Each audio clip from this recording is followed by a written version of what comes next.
नमस्कार, मैं हूं प्रवीण दुबे।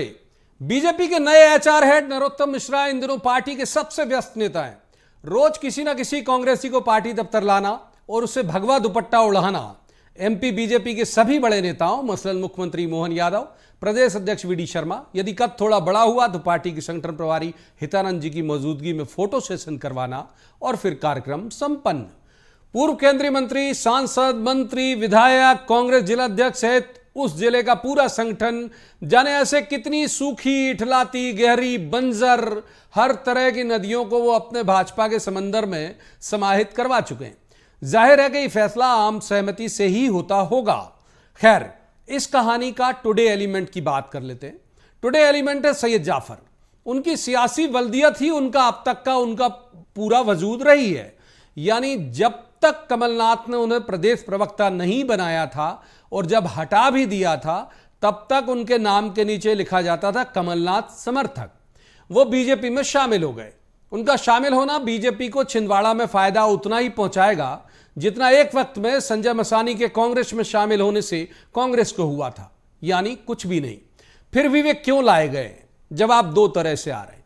या तो कमलनाथ समझ रहे हैं कि कांग्रेस का जहाज डूब रहा है, तो जितने सवार सुरक्षित ठिकानों पर पहुंचा दिए जाएं उतना बेहतर। वे खुद शॉल श्रीफल भेंट करके बीजेपी में विदा कर रहे हैं। या ये लोग समझ गए कि इस बार छिंदवाड़ा भी डूब प्रभावित क्षेत्र में आने वाला है। एक तीसरा एंगल भी है, क्या नकुलनाथ भी बीजेपी की तरफ धीमे धीमे कदमों से बढ़ चुके हैं?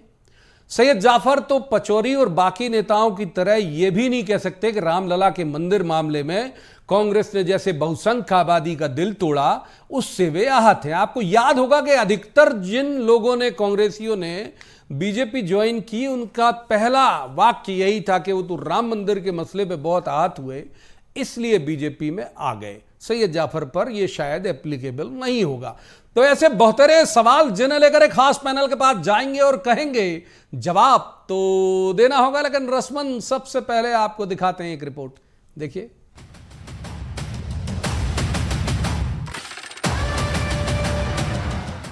जब से नरोत्तम मिश्रा बीजेपी के नए अघोषित एचआर हेड बने हैं, तब से कांग्रेस के कई बड़े नेता जो सुबह तक कांग्रेसी दुपट्टा टांगे रहते थे, शाम होते होते भगवा दुपट्टा ओढ़े नजर आ रहे हैं। ऐसे कई बड़े बड़े नाम जिनमें विधायक, सांसद, केंद्रीय मंत्री, महापौर जैसे पदों पर रहकर सालों कांग्रेस की सेवा करने वाले लोगों की इतनी लंबी फेरिश्त है कि पढ़ते पढ़ते हाँफ जाएंगे। खैर, इनका जिक्र हम अक्सर करते रहते हैं। सोमवार को जिन्होंने सदस्यता ली, जिक्र उनका लाजमी, सैयद जाफर।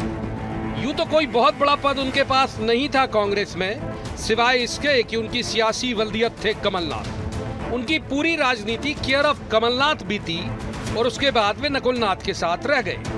आज जब वे बीजेपी में शामिल हुए तो सभी को लगने लगा कि छिंदवाड़ा का जहाज या तो डूब रहा है या फिर जहाज के कैप्टन की रजामंदी से ही सब कुछ हो रहा है।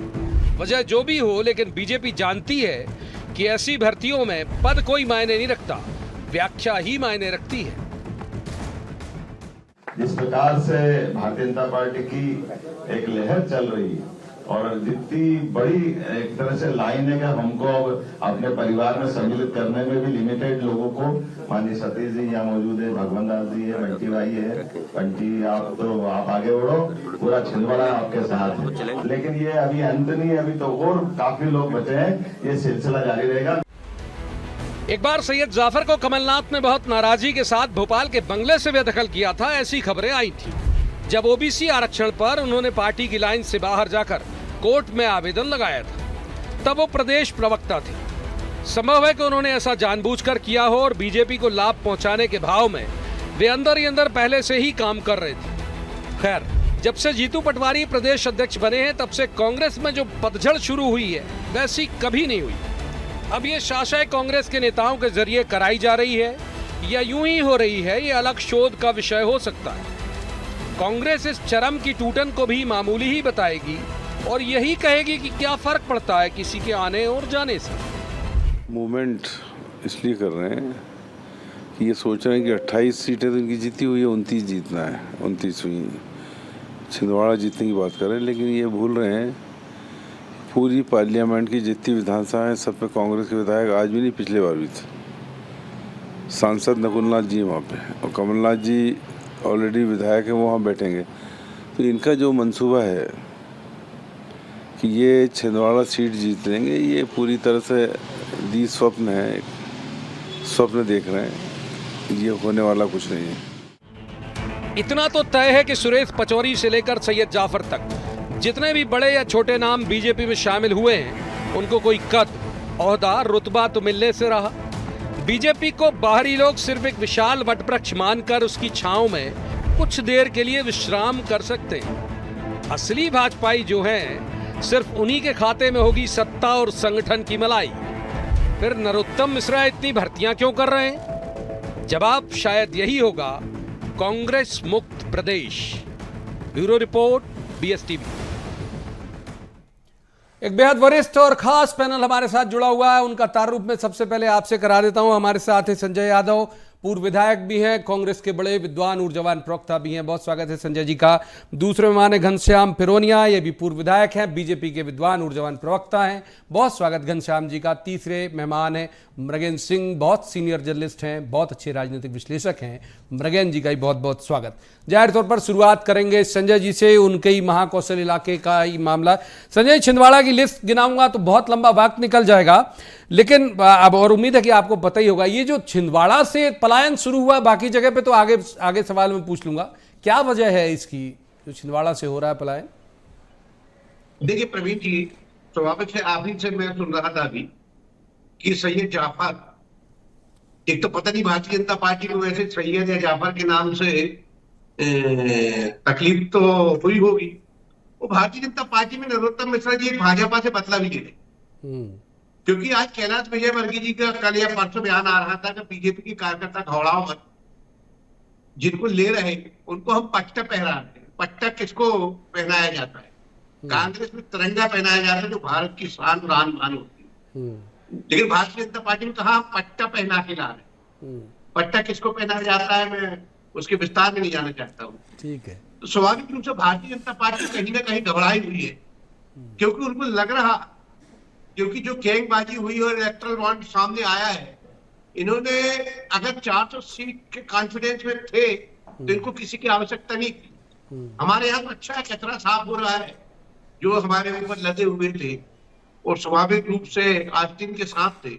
अगर वो आस्तीन के साथ छोड़ रहे तो हमारे यहाँ बड़ी सफाई हो रही है, बहुत अच्छी सफाई हुई। और जीतू पटवारी एक ऊर्जावान प्रदेश अध्यक्ष है। निश्चित रूप से जो व्यक्ति संघर्ष करना नहीं चाहता है या जो डरता है, जैसे आजकल चल रहा है कि इस समय ED, IT, CBI की गैंग चल रही है, जिस तरह से इन्होंने वसूली की देश में इलेक्ट्रल बॉन्डिंग के माध्यम से, एक दो लोगों के गैंग बनाकर वो एक माफिया गैंग चला रही भारतीय जनता पार्टी। तो आज भारतीय जनता पार्टी को विश्वास भी नहीं है कि उनकी 400 सीट आएंगी। शायद बहुमत के आंकड़ा भी भारतीय जनता पार्टी छूने नहीं जा रही है।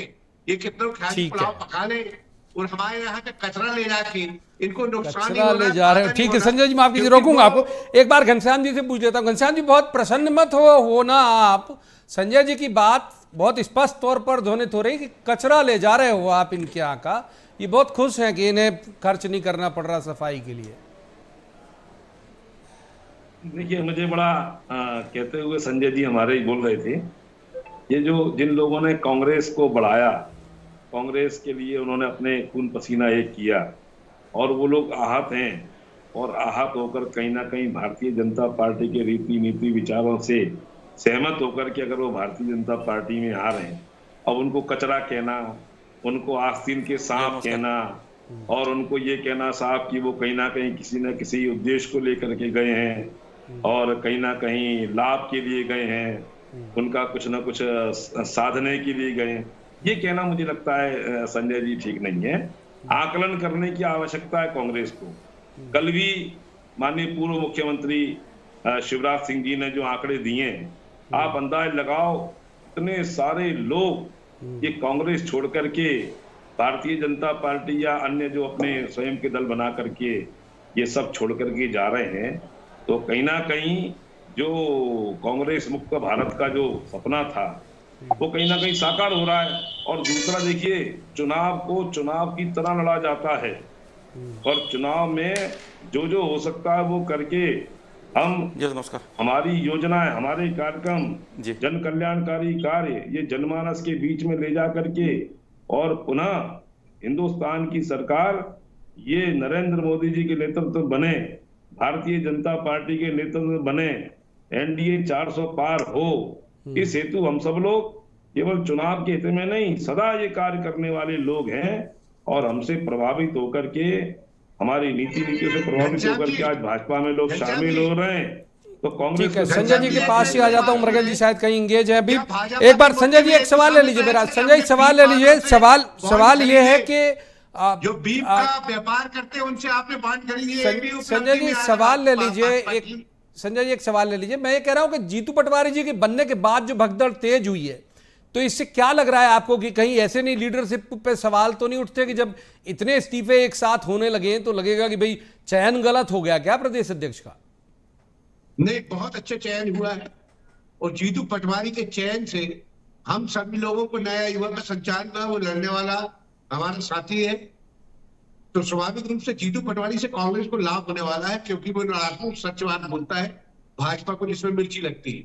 और जो संघर्ष करना नहीं चाहता है वो भाजपा में जा रहा है, उससे हमें कोई नुकसान नहीं है। मैं तो आपके माध्यम से घनश्याम जी से पूछना चाहता हूँ, भाजपा अपनी अगर 10 साल की उपलब्धि बता रही मोदी जी शाह जी के नेतृत्व में, तो क्या इलेक्ट्रिक बॉन्ड में जो इन्होंने बीप वालों से भी चंदा लिया है, पुल वालों से चंदा लिया है, पुलिया वालों से चंदा लिया है, जिनके यहाँ छापा डलवाया उनसे चंदा लिया है, तो ये भी आपकी उपलब्धि में आएगा कि पिछले बार कहा रहा काला धन वापस लाएंगे, इस बार कहेंगे कि हमने खुद काला धन दे लिया। तो ये बात घनश्याम जी को जनता को बताना चाहिए भाजपा को कि हमने ठीक है, जो गाय का पूछ लेंगे। बहुत देर से सर माफ कीजिए, तीसरे मेहमान की तरफ देखिए। मृगन जी बहुत सीनियर जर्नलिस्ट हैं, उनको इन करता हूँ। आऊंगा संजय जी, पहले मृगन जी कर लेता हूँ। मृगन जी सही बात है। माफ कीजिए संजय, बिल्कुल संजय जी घनश्याम जी तीसरे मेहमान को इन कर लेते हैं। एक भी बार उनके पास नहीं जा पाया मैं, माफ कीजिए। कांग्रेस ठीक है घनश्याम जी माफ कीजिए, तो शोर हो जाएगा सर, माफ कीजिए। तीसरे मेहमान मृगन सिंह हमारे साथ बहुत सीनियर जर्नलिस्ट हैं। आ रहा हूँ घनश्याम जी, आऊंगा। मृगन जी आप कैसे देखते हैं ये जो लगातार भगदड़ हो रही है, खास तौर पर छिंदवाड़ा के संदर्भ में? माफ कीजिए मृगन जी को सुनते हैं क्या कह रहे हैं। मृगन जी कैसे देखते हैं आप छिंदवाड़ा के संदर्भ में भगदड़? देखिए, ऐसा है कि कोई भी व्यक्ति अगर छोड़ के जाता है तो उसका कुछ न कुछ असर जरूर पड़ता है, लेकिन पार्टी से बड़ा कोई नहीं होता। कोई भी आदमी चाहे कितना बड़ा हो, जब पार्टी छोड़ के जाता है ना, उसकी वो स्थिति नहीं रह जाती है जो पार्टी में रहते हुए होती है। तो सैयद जाफर जी क्यों शामिल हुए ये तो वही बता सकते हैं। मुझे जिस तरह चर्चा हो रही थी, मुझे लगता नहीं कि कमलनाथ जी ने कहा होगा कि आप चले जाओ। अभी उनका निर्णय है, क्यों गए, पार्टी सत्ता में है या उससे जुड़ने के लिए, जो भी कारण हो। लेकिन अगर कोई भी व्यक्ति जो इतने लंबे समय तक कांग्रेस पार्टी या कहीं रहा हो, उसके छोड़ने से कुछ ना कुछ उस पर असर कांग्रेस ने केवल कमलनाथ रहा हो, मानो उन पर जो भी आपने खुद देखा होगा कि जब कमलनाथ पावर में आए तब सैयद जाफर प्रदेश के फलक पर आए। हाँ मृगन जी। हाँ, निश्चित रूप से जी। कमलनाथ जी जब मध्य प्रदेश की राजनीति में जब से सक्रिय हुए, तभी से सैयद जाफर का नाम तेजी से उभरा है और कमलनाथ जी के खास समर्थकों में होता है। आप देखिए, कमलनाथ जी उनको पद भी दिया, कद भी दिया। जब मुख्यमंत्री थे तो उनको भरपूर उनको वो भी मिलता था कि जितनी तवज्जो मिलनी चाहिए मिलती थी, इसीलिए उनकी सुनवाई भी होती थी। लेकिन अगर छोड़ के गए हैं तो मुझे लगता नहीं कि इसमें कमलनाथ जी की सहमत होगी, केवल उनकी पद लोलुपता हो सकती है। एक बार घनश्याम जी को इन कर सकते। घनश्याम जी, जो संजय जी आरोप लगा रहे थे उसका तो जवाब आप दीजिएगा ही जरूर। मैं एक सवाल और एड ऑन कर देता हूं कि पूरी भरी हुई बस है आपकी, मतलब जो बैठे हैं तो वो बैठे हैं, डंडा पकड़ के भी बहुत सारे लोग खड़े हुए हैं, फिर भी आप बड़े दक्ष कंडक्टर की तरह जैसे जो होते हैं उन्हें जितनी सवारी मिल रही चढ़ाते जा रहे हो। तो कहां बैठा लोगे भाई इनको, जगह कहां है आपके पास? पलट जाएगी, बस पलट जाएगी भाजपा। देखिए दुबे जी, भारतीय जनता पार्टी ये विश्व का सबसे बड़ा कार्यकर्ता आधारित दल है, ये सिद्ध हो गया है। और मैंने कहा कि लोग जैसे अब सुरेश पचौरी जी आए थे, अन्य जो विद्वान लोग आए, सबने क्या कहा कि जाके प्रिय न राम वैदेही तजिए ताहि कोटि वैरी सम यद्यपि परम सने। जो राम के ऊपर प्रश्न चिन्ह लगा रहे हैं, अरे भाई क्यों आप इस प्रकार का वातावरण बना रहे हो? आपसे अपना घर संभलता नहीं है और भारतीय जनता पार्टी पर आरोप लगा रहे हैं। और जो पार्टी जिन पार्टी के नेता आकंठ भ्रष्टाचार में डूबे रहे वो भाजपा पर भ्रष्टाचार का आरोप लगा रहे हैं। बड़ा हास्यास्पद विषय है ये।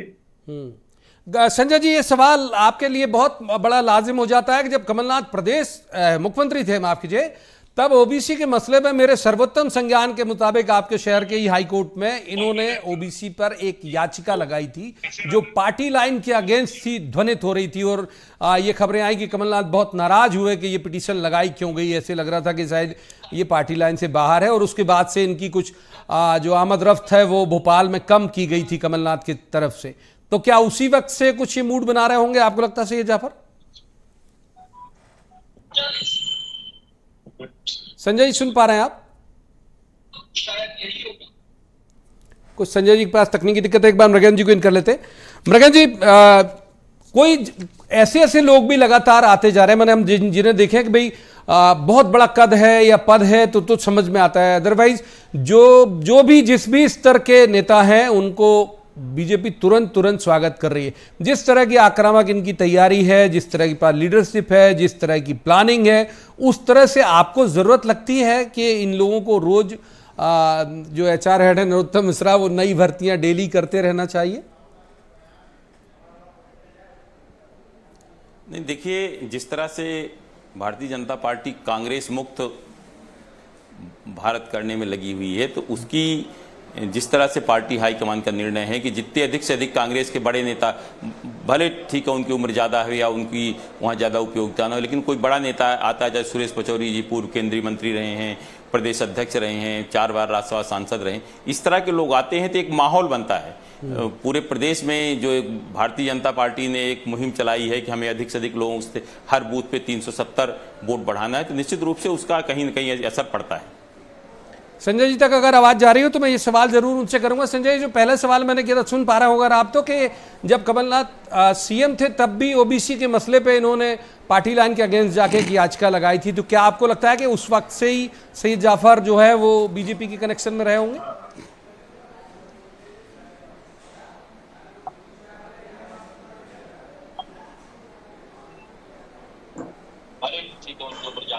संभवतः कुछ दिक्कत है, एक बार घनश्याम जी को इन कर लेते हैं हम। घनश्याम जी, एक सवाल जो आपसे इस पूरे मसले में बिल्कुल मौजूद हो जाता है कि जो आरोप लगा रहे थे संजय जी की, क्या वाकई छिंदवाड़ा आपको इतना चैलेंजिंग लग रहा है कि सारी तोड़फोड़ वहां मचा दी जाए? आपको लग रहा है कि आसानी से नहीं जीत पा रहे हो आप उस सीट को? नहीं, देखिए, मैंने कहा कि भारतीय जनता पार्टी का जो संकल्प पत्र है, घोषणा पत्र है, उनमें हमने जो काम किए हैं, हमारे प्रधानमंत्री, देश के प्रधानमंत्री माननीय नरेंद्र मोदी ने जो कहा, वो जो करके दिखाया है, इन सारे विषयों को लेकर के हम जनमानस के बीच में जा रहे हैं।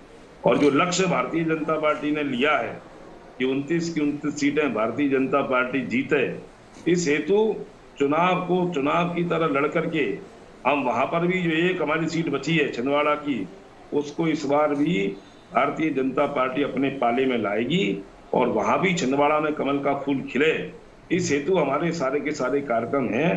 मैं निवेदन करना चाहता हूं कि देखिए, एक वक्त ऐसा आ जाएगा कि बूथ पर भी कांग्रेस पार्टी का झंडा उठाने वाला कोई नहीं बचेगा। इस रणनीति के तहत भारतीय जनता पार्टी काम कर रही है और उसमें कहीं ना कहीं हम सफल होने वाले हैं। संजय जी, अब आप सुन पा रहे हैं मुझे, तो वो सवाल मैं फिर से अब तीसरी बार दोहरा देता हूं, तकनीकी तौर पर आप तक पहुंच नहीं पाया, कि जब कमलनाथ सीएम थे तब इन्होंने ओबीसी वाले मसले पे एक पिटीशन फाइल की थी हाई कोर्ट में, और ये कहा जा रहा था ये तो पार्टी लाइन से मैच नहीं करती, और शायद इसी वजह से कुछ दिन के लिए उन्हें बाहर किया गया था भोपाल से। तो आपको लगता है उसी वक्त से ये कनेक्शन इनका रहा होगा बीजेपी से, क्या सैयद जाफर का? देखिए, पहली बात तो प्रवीण जी, मुझे इस बात की खुशी हो रही है कि भारतीय जनता पार्टी के जो सांसद जी ने पार्टी छोड़ी, किसी ने टिकट वापस नहीं की, उनसे ज्यादा चर्चा कांग्रेस की होती है। एक छोटा सा भी कार्यकर्ता, मतलब कांग्रेस के जो लोग हैं वो वजनदार मानती भारतीय जनता पार्टी और अपने कार्यकर्ताओं को बहुत कमजोर मानती। और आपने बहुत अच्छी बात कही कि बस ओवरलोड हो गई, बस जब ओवरलोड हो जाती है पलट जाती है। भारतीय जनता पार्टी कह रही है हम तो डूबेंगे सनम, तुमको भी ले डूबेंगे। तो भाजपा डूबता जहाज होने वाली है, क्योंकि उसको लोग टिकट लेने से मना कर रहे हैं। सांसद जी ने पार्टी छोड़ी। हमारे यहाँ जिनको भगाया जाता है या जो हमारे लिए बोझ होते हैं या जो कचरा होते हैं, वो चले जाए, हमें कोई फर्क नहीं पड़ता। लेकिन भाजपा कचरा हो रही, ये इस बात की हम खुशी है कि भाजपा में अनुशासन खत्म हो गया, पुराने कार्यकर्ता का सम्मान खत्म हो गया। भाजपा कांग्रेस युक्त भारतीय जनता पार्टी होने जा रही कचरे लोगों से। ठीक है, एक बार मृगेन जी को इन कर लेते हैं। मृगेन जी, इनको समाहित कहाँ करेगी बीजेपी? आपको लगता है कि भाई जी इतने लोग जो आ गए वो समाहित कहाँ होंगे, और ठीक से समाहित हो पाएंगे, या फिर सिर्फ आ गए जैसे हमने कहा कि नदियां समंदर में आई और विलीन हो जाती हैं?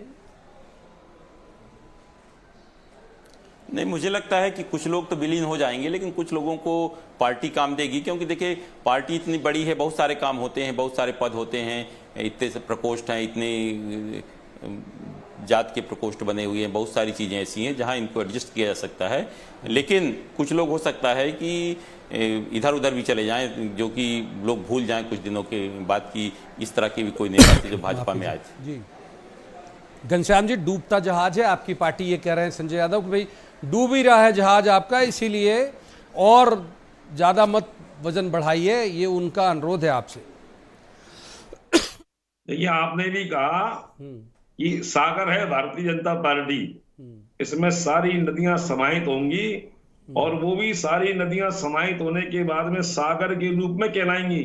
वो नदियों का अपने आप में कोई अस्तित्व रहता नहीं है, सागर में समाहित होने के बाद में आप निश्चिंत रहें, कांग्रेस ये डूबता हुआ जहाज है, कांग्रेस में भगदड़ मची है, कांग्रेस को लोग छोड़ छोड़ के भाग रहे हैं। इससे ये ध्यान में आ रहा है संजय जी कि कांग्रेस डूबता हुआ जहाज है, और जहाज का कैप्टन जब चुनाव लड़ना चाहिए तब पदयात्रा करते हैं, और जब पदयात्रा करना चाहिए तब उनको अन्य प्रकार की छुट्टी की आवश्यकता रहती है। और इसलिए आप निश्चित रहें, कांग्रेस मुक्त भारत भी होगा, और पुनः देश के अंदर भारतीय जनता पार्टी की सरकार 400 पार एनडीए और 370 भारतीय जनता पार्टी सीटें जीत करके पुनः इस देश को 47 में। संजय जी, टिकट की एक बात, संजय जी टिकट की एक बात कर लेते हैं। संजय जी, आपने टिकट की एक बात कही, घनश्याम जी माफ कीजिए, संजय से एक सवाल लेते हैं। संजय, टिकट की एक बात आपने कही कि इनको प्रत्याशी नहीं मिल रहे, इन्हें तो 29 की 29 अनाउंस कर दी, आपके यहाँ ही होल्ड हो रहा है। अरुणोदय चौबे का नाम चला था सागर से ऐसे मीडिया में, वो भी शामिल हो गए बीजेपी में, मतलब जिनका नाम चलता है पता लगे वो अगले दिन बीजेपी में। नहीं, देखिए भारतीय जनता पार्टी में बहुत नाराजगी बढ़ गई है, बहुत ज्यादा। इन्होंने टिकट तो दे दी क्योंकि घबराए हुए हैं, विचलित है। इनको मालूम है कि 400 सीट तो नहीं आ रही, सरकार भी बनने नहीं जा रही मोदी जी के नेतृत्व में। तो जो उन्होंने चंदा वसूली की है, उसका डर है कि ये जो चंदा वसूली, ब्लैक मनी जितनी भारतीय जनता पार्टी ने वसूली की है गैंगबाजी बनाकर, तो निश्चित रूप से उसका नुकसान भारतीय जनता पार्टी को होने जा रहा है। और आज भारतीय जनता पार्टी बहुत भ्रमित, क्योंकि इनके नेता बोल रहे हैं कि भाजपा के कार्यकर्ता घबराए हुए, भाजपा का कार्यकर्ता घबराया हुआ है, क्योंकि कांग्रेस युक्त भारतीय जनता पार्टी होने जा रही है। ये मुक्त की बात करते रहे, ये युक्त होने जा रहे हैं। इसलिए भारतीय जनता पार्टी से कोई खतरा नहीं है, भारतीय जनता पार्टी से देश को खतरा है, क्योंकि वसूली बाज होगी। मृगन जी, एक सवाल जरूर बनता है कि ये लोग अपने कैडर के लिए पहचाने जाते हैं बीजेपी, और मतलब इनका फ्रंटियर ऑर्गेनाइजेशन तो इसमें कोई दो राय नहीं कि बहुत बेमिसाल है, बहुत करीने से ये लोग काम करते हैं। अब नए मेहमान आ जाएंगे, मान लीजिए जिला अध्यक्ष ही समाहित हो गए, कई जिले के, देवास के हो गए, सीहोर के हो गए, विदिशा के हो गए, तब वो कहाँ उन्हें काम देंगे कि भाई उनको, वो तो डाउट में ही रहेंगे, उनकी निष्ठा ही संदिग्ध रहेगी। नहीं, निश्चित रूप से Bharatiya Janata party cadre based party है, लेकिन उनकी निष्ठा नहीं, जिलाध्यक्ष जो रहेंगे उनके साथ जो मिलकर काम करना पड़ेगा, क्योंकि निश्चित रूप से भले कांग्रेस में जिलाध्यक्ष रहेंगे, लेकिन इस पार्टी में तो नए आए हैं ना, उस हिसाब से उनको पद दिया जाएगा और काम करेंगे। घनश्याम जी, क्लोजिंग रिमार्क आपका, जो संजय यादव जी आप पे आरोप लगा रहे थे।